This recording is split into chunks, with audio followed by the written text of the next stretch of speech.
This is WCPO 9 News. Thanks for joining us for WCPO 9 News. I'm Adrian Whitsett. Here's a look at some of today's top stories. A Covington police officer and a suspect, both still in the hospital this morning after a shooting in Newport last night. Both are expected to be okay. Kentucky State Police tell us this initially started as a traffic stop. The suspect and the officer fired shots. We're still working to get the names of both. The Covington Police Chief, Bob Nader, said he's working on getting in contact with the families. Happening today, the woman convicted in one of Cincinnati's most notorious murder cases is up for parole. Nearly 37 years ago, Linda Couch shot her husband in the head and tricked her kids into helping bury his body behind their Price Hill home. She was recently profiled on the Netflix series I Am a Killer. An officer who was there says he would never forget the moment Couch admitted to him what happened. She is currently serving a life sentence at the State Reformatory for Women in Marysville, Ohio. Senate Minority Leader Mitch McConnell is calling on Republican men to roll up their sleeves to get a COVID-19 shot. The senior Kentucky senator said there's, quote, no good argument not to get the vaccination. This comes as several polls show a significant number of GOP voters are leery about getting the doses. Nearly half the Republicans polled say they are not interested in ever getting one. Jennifer. Today's forecast will be the warmest we get of the work week. Now, here's the other thing about today's forecast. It's going to be pretty windy out there as the system gets closer and closer. Our high will end up in the low 70s under a mostly sunny sky with late day clouds rolling in, and rain chances at this point should be arriving between 9 and midnight. So you have all day realistically to get out there and enjoy this. But after sunset, that's when the rain starts rolling in, and most of it is on the light side. Those of you down to the southeast do see the potential for some hit or miss downpours in the overnight hours, and then a lot of this rain will be out of the city by even 6 a.m. tomorrow morning. But lingering down there to the southeast through almost the early afternoon as cooler air settles in. Guys, we're outside a caring place right off Mount Carmel Tabasco Road on the other side of the border here in Claremont County. And I can tell you that they have so many supplies for families right now that they are shouting from the rooftops for people to come get them. A caring place is a resource for moms and families to get assistance when they're facing a hardship or are just in a tight spot. They offer things like diapers, formula, maternity and kids clothes, cribs, car seats, strollers, and more. They're also able to do free pregnancy testing and ultrasounds. Assistant Director Polly Camry says that throughout the pandemic there has been a great need specifically for diapers and formula. But it's not just about giving things away. A caring place helps families learn to utilize resources available to them, like applying for WIC, food stamps, and Medicaid. They serve about 1,000 clients every year, and as a nonprofit, they're relying on donations from the community. And the generosity has been abundant this year. Leaders say that they are filled to the brim with goods, and they're eager to get it to those who need it. We've been known to serve clients rather fast. Sometimes there's a waiting list for other centers that are like ourselves in the area where if someone calls, they have to set up an appointment, and then it takes a long time to get the services to them that they actually need. And we're pretty much on the same day. We help parents and families where they are currently and help them grow. The idea is to put them in a position where they don't feel like they have to rely on us so much. So if you could use a little assistance, all you have to do is call a caring place, and Shauna or Polly, they'll both be here at 10 o'clock to be able to help you out. For now, reporting in Claremont County, Allie Kramer, WCPO 9 News. You might have heard about or personally experienced all the shipping delays this past holiday season. It was a major problem. But what if your package did arrive, but it was the wrong package? Unable to have a 50th birthday party during a pandemic, Tiffany Davidson was looking forward to this custom-baked cake sent from her mother in Mississippi to her Mainville home. Her Ring doorbell footage shows the UPS man arriving. I'm like, oh, my cake is here. And so I run to the door and I see this tiny, tiny box. But the tiny box had a label from her mom. Confused, Tiffany opened it. It's a modem. It was one of those return items when people send items back to the company. So she called her mom and learned she had sent the cake, but the labels were apparently switched. She said, no, something has gone horribly wrong. Turns out package mix-ups happen more than you'd think, according to online complaints. And the first thing you need to do is figure out whether it happened in transit with UPS or at the UPS store, because the stores are independently owned. Our calls to UPS got nowhere. We don't verify if it's what you were supposed to receive. We contacted the UPS store's corporate offices where a spokeswoman promised to get to the bottom of the mix-up. But don't let this happen to you. When shipping a package, stay until the clerk affixes the label on the box, and be sure to write on the form what exactly you're shipping so someone's birthday isn't ruined. Bottom line, if you have a package mix-up, file a claim immediately and don't give up so you don't waste your money. I'm John Matteries. Good morning, Tri-State.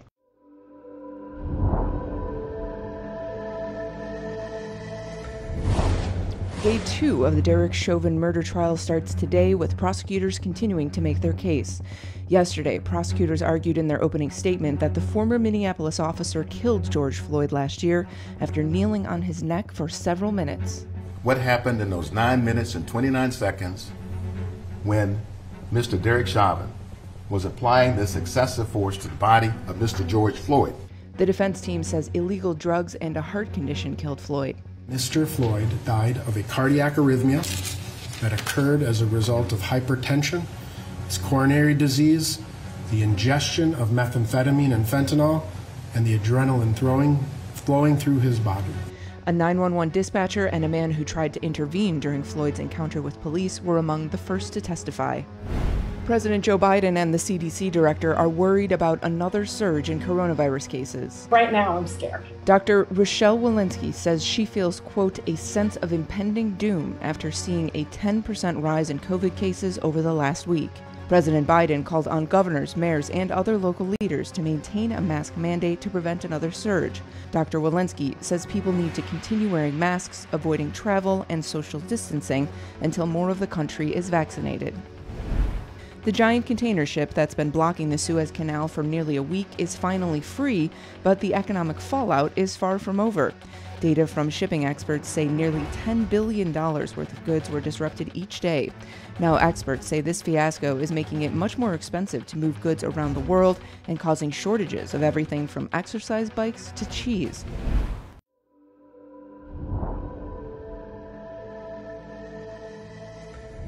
Several states have announced they're opening up vaccination eligibility for even more groups, but many across the country are still struggling to get an appointment. We wanted to know why. If vaccine allocations were based on population, states like Alaska are able to vaccinate everyone 16 and up, while others, like California, are still in the first phases of vaccine distribution. I played by the rules this whole time. Where is my appointment? Cancer left Kelly Millott immunocompromised and with lung and heart damage. I mean, I'm in group 1B technically here, but they ran out of vaccines within 1A. It has to be so frustrating. I have done nothing for a year. And then before that, the prior 2 years in my life, I was in the middle of cancer treatment. But not everyone is playing by the same rules as Millott. In Michigan, a nurse was arrested after police say she pocketed 2 syringes at a drive-in vaccination site. They should put her under the jail. I hope they give her the maximum. Not good. That's dangerous. That's real bad. That's dangerous. I hope she get what she got coming. A 73-year-old couple traveled from Kentucky to Ohio to get their shots. The hospital that administered it said, quote, UC Health will offer vaccines to patients who meet the Ohio Department of Health eligibility criteria, regardless of residence. This overall vaccine program that we have in the United States, its goal is to get as many people vaccinated as possible. We are seeing variability state to state, county to county. Where I live in Washington, D.C., we're seeing differences zip code to zip code. And so we really need a more uniform approach. And then there's those left waiting. For example, people without internet in states like Arkansas, which require an online appointment. Black, Latino, Native Americans, lower income workers have been hit the hardest.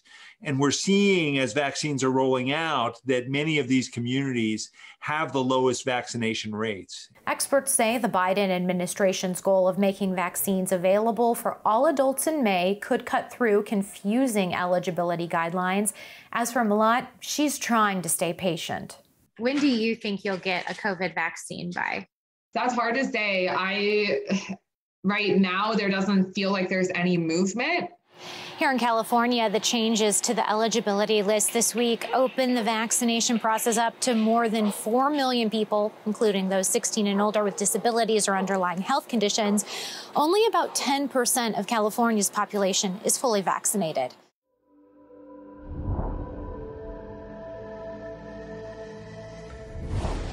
For the second year in a row, the deadline to file federal income taxes has been extended due to the pandemic. I'm not an expert, but we spoke with lots of them and asked, what does this extension mean for taxpayers? The IRS extended the time not only for tax return filing for individuals, but also the time to pay that income tax on April 15th. You now have until May 17th. But no need to worry. It's not expected to cause a delay in refunds. I think that, the IRS is going to continue processing returns as quickly as they can. It's important to note that the new deadline only applies to federal tax returns, not state ones.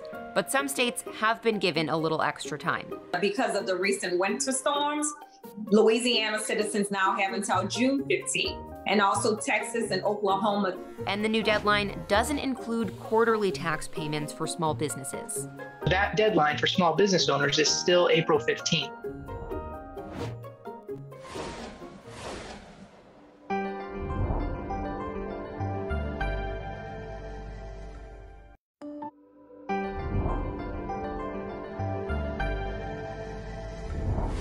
COVID-19 can have many long-lasting symptoms like loss of smell.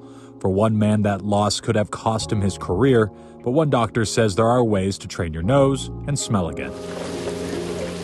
Leading up to coronavirus, you always hear all the stories about it. Welcome to Chef Frank Bonanno's world. Never thought that I would get coronavirus. I was super safe. In the world of COVID, restaurants like Frank's have had to adapt. And Frank has had to adapt even more after contracting COVID and losing his sense of smell. When I got it, that was actually the last thing on my mind, was losing my sense of taste and smell.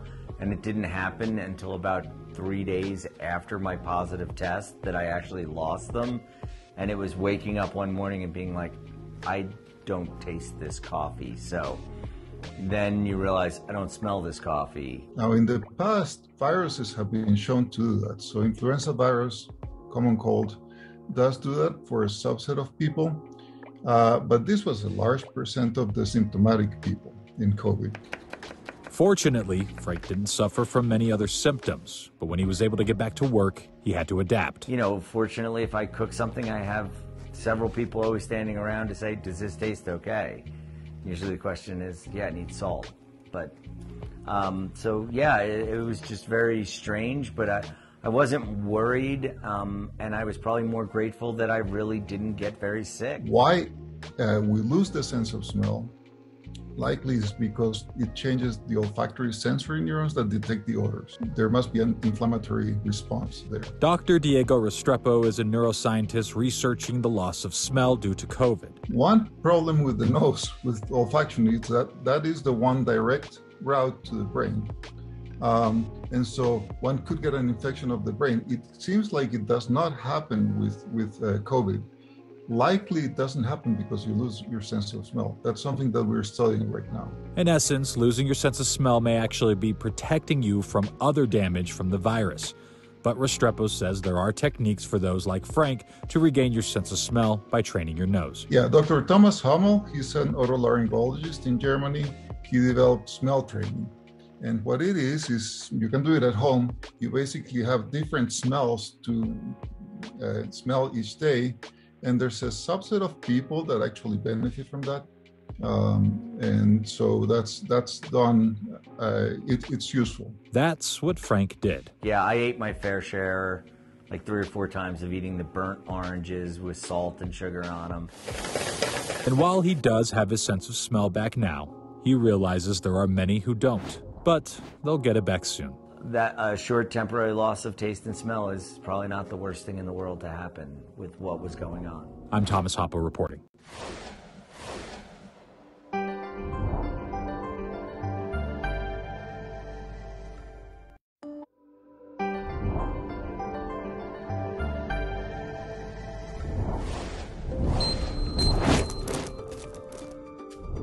A A new trial is underway to help determine what Americans can safely do and not do after being fully vaccinated.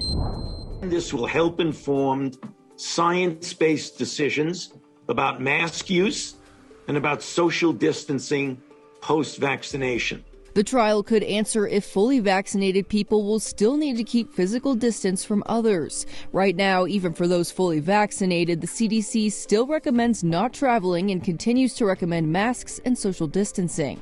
We hope that within the next 5 or so months, we'll be able to answer the very important question about whether vaccinated people get infected asymptomatically, and if they do they transmit the infection to others. The new trial is looking into how COVID-19 may spread by studying 12,000 college students at more than 20 universities across the country.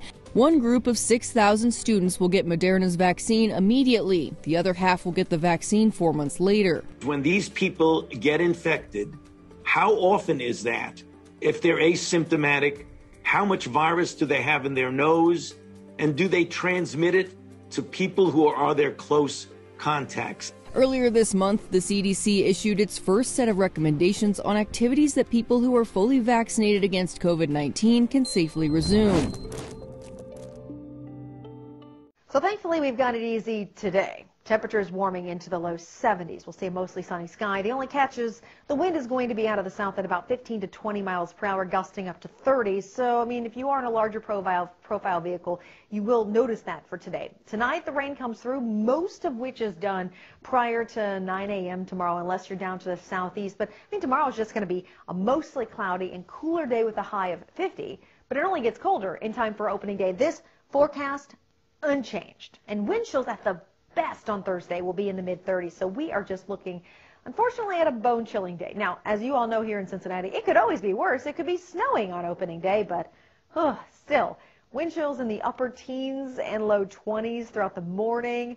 It's just going to be a tough day. And it actually gets colder Friday morning, down to 23 degrees. So bringing in a true hard freeze here in the tri-state. We will get back to sunshine for the weekend and milder air in time for Easter.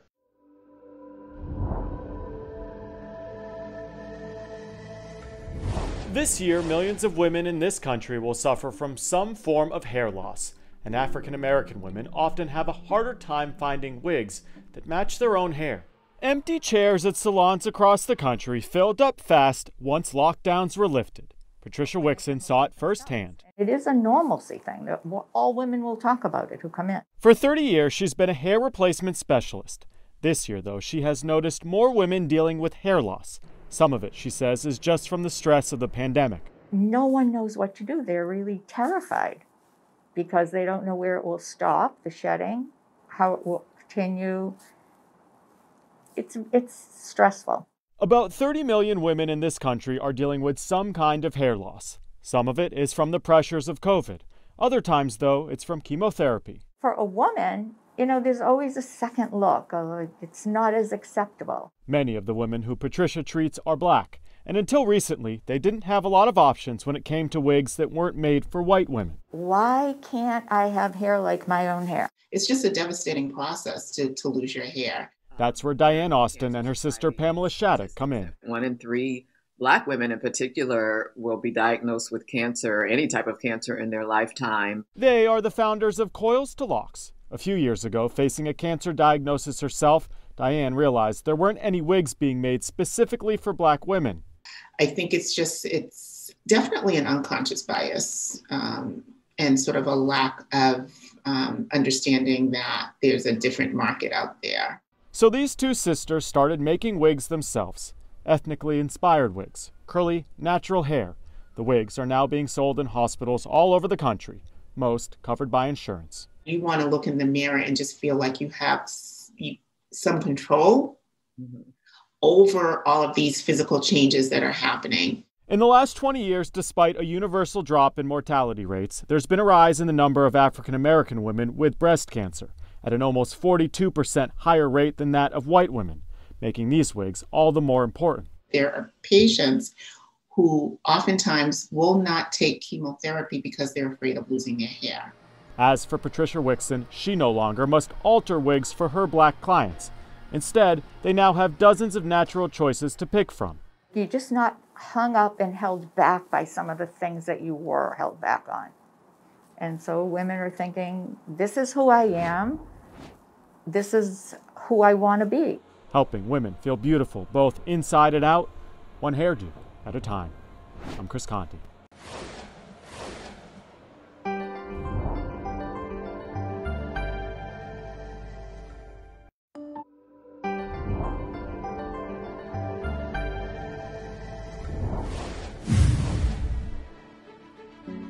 Don't underestimate kids, because we're doing it right now and we're making a difference in our community. A group of 5th graders in Kentucky are proving there's no age requirement when it comes to doing good. They came up with the idea to create care packages to deliver to patients of all ages at their local hospital. It comes with a message from our team, a coloring book, an activity book. We have a stress ball, 2 sharpened pencils, and a pack of crayons. Since November, they have delivered more than 160 packages. As a Cub Scout, we like to help others. This 9-year-old Cub Scout in Michigan started a project to help foster kids. It's a cause close to his heart since he was a foster child once. During his free time, he stocks boxes with necessities for foster kids like blankets, clothes, stuffed animals, and more. Who doesn't love a great deal? And for one high school student in Ohio, bargain hunting has become a way to help people in need during the pandemic. She's using the art of couponing as a way to give back to shelters. Really happy that it's going to a good use, and I'm glad that people are happy that I'm doing it. Over the last month, the teen has purchased more than $700 worth of toiletries, beauty products, and other items, all for free, thanks to the coupons and rebates she used. And she's giving it back to people who need it the most. It's just been a tough year, and I think people like her are kind of a shining light for us.